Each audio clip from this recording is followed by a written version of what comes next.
menggugah saya. Kalimatnya begini, apa yang akan terjadi dalam dunia bisnis Indonesia hingga tahun 2030? Apa jawabnya? Maka saya akan pilah dulu bagian per bagian, yaitu bagian pasar atau market dan bagian perilaku customer. Setuju ya? Kita membahas mengenai kaum milenial. Kaum milenial adalah mereka yang lahir di sekitar tahun 1981 hingga tahun 2000, di mana saat ini merupakan early adopter dari calon orang kaya. 50% manusia produktif Indonesia saat ini adalah kaum milenial ini. Dan di tahun 2030, 75% lebih angkatan kerja produktifnya adalah kaum milenial ini. Juga orang kayanya adalah kaum milenial ini. Kita overview mengenai apa yang saya sebut 3 gelombang besar bisnis di Indonesia, di mana informasi ini masih akan relevan hingga 10 tahun ke depan. Yang akan Anda hadapi dalam 10 tahun ke depan adalah 3 masalah disrupsi. 3 disrupsi besar ini telah terjadi. Dan saya bilang bahwa kalau Anda bukan entrepreneur, maka Anda melihat disruption itu sebagai sebuah ancaman. Tapi kalau Anda entrepreneur, maka inilah masa di mana kita menyebutnya the whole new world of business. Dunia baru dalam bidang bisnis. Saat ini ada peluang jutaan banyaknya. Walaupun di sisi lain ada jutaan pekerjaan tutup, ribuan bisnis baru tumbuh dan ribuan bisnis lama juga mati. Itu disruption yang baru. Apa yang di disruption saat ini? Misalnya Matahari dan Ramayana dibunuh sama Bukalapak dan Tokopedia. Travel agent dibunuh sama Traveloka. Tapi di balik itu sahabat, ada jutaan peluang yang tumbuh baru juga. Jadi kalau ada yang mati, pasti ada yang lahir baru. Anda mau bagian yang mana? Ikut bagian yang mati atau ikut bagian yang lahir? Ketika ada 50 produk bisnis industri yang dibunuh oleh milenial, maka kalau ada yang mati, sekali lagi pasti ada yang lahir. Kalau Traveloka itu bagian dari yang lahir karena muncul yang namanya online travel agent. Tapi efeknya banyak travel agent offline yang mati karena bisnis model mereka sudah tidak relevan. Kedepan saya akan ceritakan mengenai 3 disruption yang sekarang mulai banyak orang ketakutan luar biasa. 3 big giant wave di Indonesia yang mendisrupsi pasar dan mendisrupsi perilaku konsumen. Terutama perusahaan-perusahaan kayak Indofood, Astra, Mayora, Kalbe Farma yang besar-besar itu shock sekarang. Karena tiba-tiba muncul pemain yang sama sekali tidak dikenal.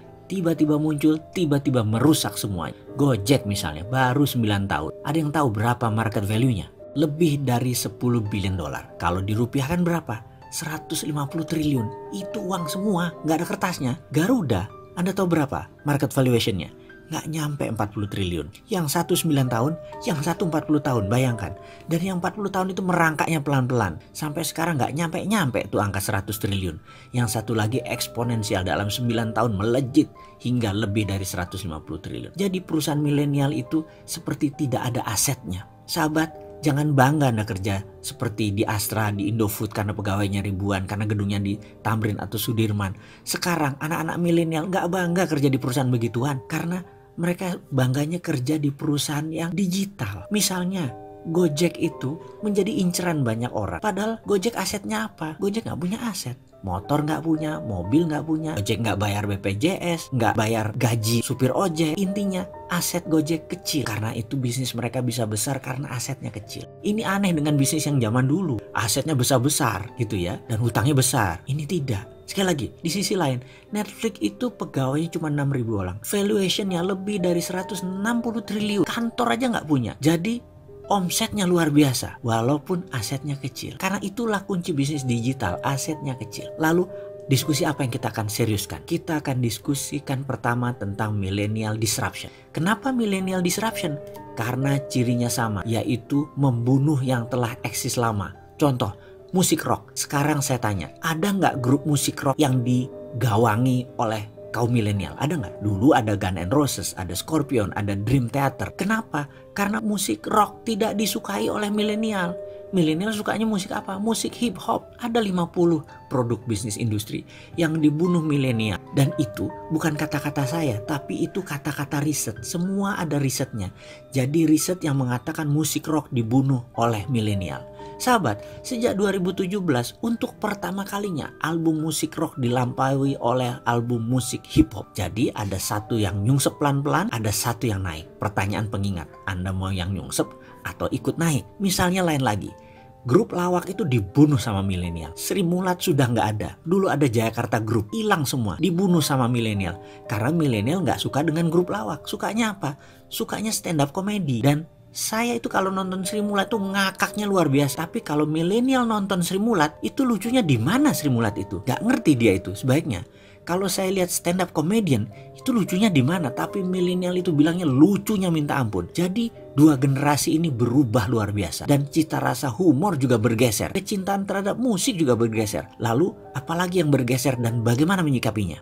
Kita diskusi lebih lanjut tentang digital disruption. Semua hal nanti akan digantikan oleh robot. Apa yang bisa mekanik dan elektrik pasti diganti robot. Jadi manusia semuanya nanti bisa digantikan oleh AI, Artificial Intelligence. Disrupsi digital ini akan banyak menelan bisnis bergaya tradisional. Bayangkan gerakan digital disrupsi ini seperti gerakan vortex, yaitu gerakan baling-baling pesawat. Baling-baling itu kalau muter makin kencang dan makin banyak dayanya, makin melumat putarannya ke dalam. Ini gambaran industri. Mana yang makin ke tengah, mana yang makin mendekat dengan titik lumatan, makin hancur-hancuran bisnis itu. Pertama yaitu Google dan Facebook. Mereka adalah industri yang paling cepat mendisrupsi sekaligus paling cepat terdisrupsi. Dalam 10 tahun ke depan akan terjadi perubahan dalam dunia sosial media dan dunia search engine, di mana mungkin saja tetap Google yang memimpin, namun sudah bergeser jauh kefungsiannya dari saat ini. Kedua, media akan terdisrupsi yaitu media mainstream. Kompas, Femina, Jawa Pos, RCTI, TVRI tidak tahu lagi sampai kapan. Namun di tahun 2030 rasanya semua itu menjadi dinosaurus, hilang. Contoh saat ini ya, Net TV itu tiba-tiba melay-off banyak karyawan. Persaingan mereka itu dengan individu yang asetnya minim. Bayangkan Net TV itu asetnya heavy sekali dalam overhead. Dan bagi perusahaan, overhead yang besar itu adalah kanker bagi perusahaan. Dibandingkan dengan apa? Dibandingkan dengan Ria Ricis, ya jelas aja penontonnya lebih banyak Ria Ricis. Kenapa? Karena lebih disenangi saat ini. Bayangkan, Net TV itu investasinya 3 triliun untuk dapat viewer 1 juta per hari. Channelnya Bosman Mardigu itu 1 juta juga viewernya per hari. Dari YouTube, IG, dan FB. Modalnya berapa? Kecil sekali. Atta Halilintar per hari itu 7 juta viewer. Deddy Corbuzier itu 6 juta viewer. Raffi dan Gigi itu 10 juta viewer per harinya. Modalnya nggak sampai semiliar. Bubrah itu semua media mainstream. Apalagi nanti waktu 5G hadir di Indonesia tahun 2020 dan 2021.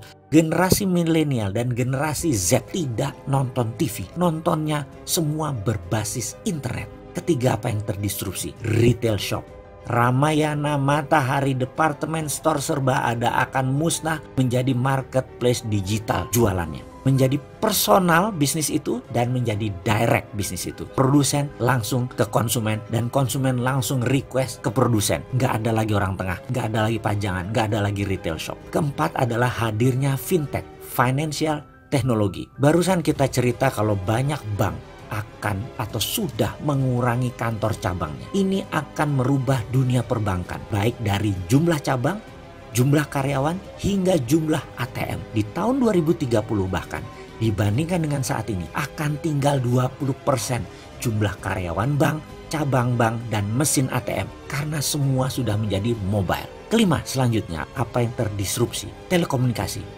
WA itu akan melibas semuanya. Telkom akan berubah landscape-nya. Kenapa? Karena mendadak komunikasi menjadi semuanya gratis. 5G nanti bisa gratis. Dan kalau Telkom mengadopsinya telat, baru 2045, Singapura sudah mengadopsinya sekarang, maka di tahun 2021 telepon kita bisa 3. Salah satu teleponnya adalah Singtel. Karena kita nggak bisa tahan lagi udah pakai satelit. Semua wilayah Indonesia di cover dan gratis. Mampus itu Telkom. Tapi itu adalah bisnis yang terjadi bahwa telekomunikasi akan terdisrupt kalau tidak cepat-cepat melakukan perubahan game changing. Kenapa? Karena telekomunikasi merubah dari more for less jadi more for zero. Itulah yang dilakukan oleh digital company. Mereka menghasilkan more for zero. Itulah ciri digital disruption. Keenam, apa yang terdisrupsi kemudian? Edukasi. Edukasi nanti tidak akan pakai ruang kelas dan guru lagi. Apa yang dilakukan? Mereka menggunakan digital, ruang kelas tidak sebanyak sekarang lagi. kampus dan sekolahan itu tinggal separuh kebutuhan ruang kelasnya karena semua digital. Guru dan dosen tinggal separuh dibandingkan saat ini. Karena itu akan terjadi disrupsi gila-gilaan di bidang edukasi. Dan ini akan membuat shock. Kuncinya sekali lagi, dalam digital disruption, cirinya adalah kita menghasilkan layanan yang more for less. Jadi produknya 10 kali lebih bagus dari yang existing. Tapi 10 kali lebih murah dari produk yang existing juga. Kalau itu sampai terjadi, maka industri akan digoncang oleh layanan more for less dan more for zero.